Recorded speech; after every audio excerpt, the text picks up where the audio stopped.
I think it's a lot of things too as well. Like what we were talking about, how welfare reform increased that gap. You also have affirmative action, which increased that gap. I was at a conference the other day, and I heard a man speak on how, during the time before affirmative action had taken place, you had a lot of black-owned businesses in the communities, and you had certain streets in Los Angeles, and specifically in certain places where black people could go to buy from those certain communities. And the managers and the people from those communities knew about infrastructure. They knew about how to get what they needed to get for their specific business. But when affirmative action came and took place, those people were the ones that had the money to send their kids to the places where they needed to go, and then to move out of the communities into other communities and not come back. And so right there you have a lot of the resources in the black communities being taken away. My mom, she talked to me about that as well. She said, yeah, we lived right down the street from doctors and lawyers, and we were broke, and they were all black. But now there's no doctors and lawyers living in, and maybe there are, but there's a few living in Compton, living in, South Central, living in those places. They're all living in either, the black middle class, black bourgeoisie places, or they're living in the white communities. That's not contributing to black people. And then you have a lot of other theories and studies that show how a lot of black middle class people take on white ideals and white values. Why? Because they're not in contact with other people, with our other brothers and sisters who don't have a lot of the resources that they have. And so you have people talking about, well, race doesn't really matter.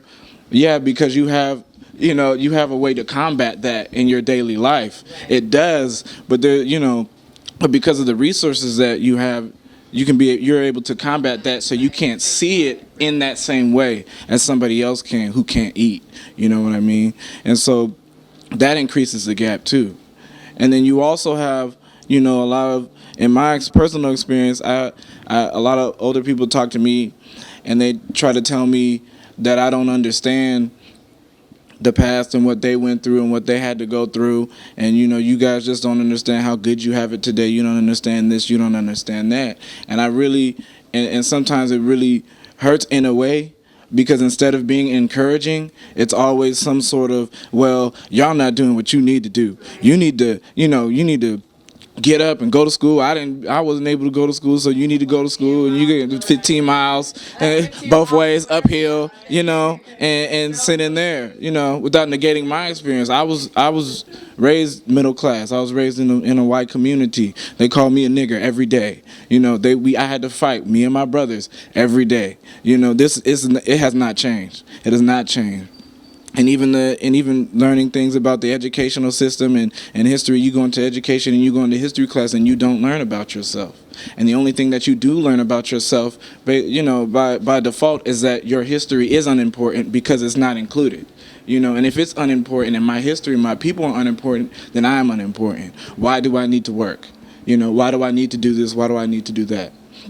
And so by default, you are socialized into not doing anything and feeling hopeless.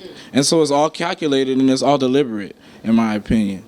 That is until, some of us, the lucky ones, were able to go and take an Africana studies class or take a class where they taught you something, a counter narrative.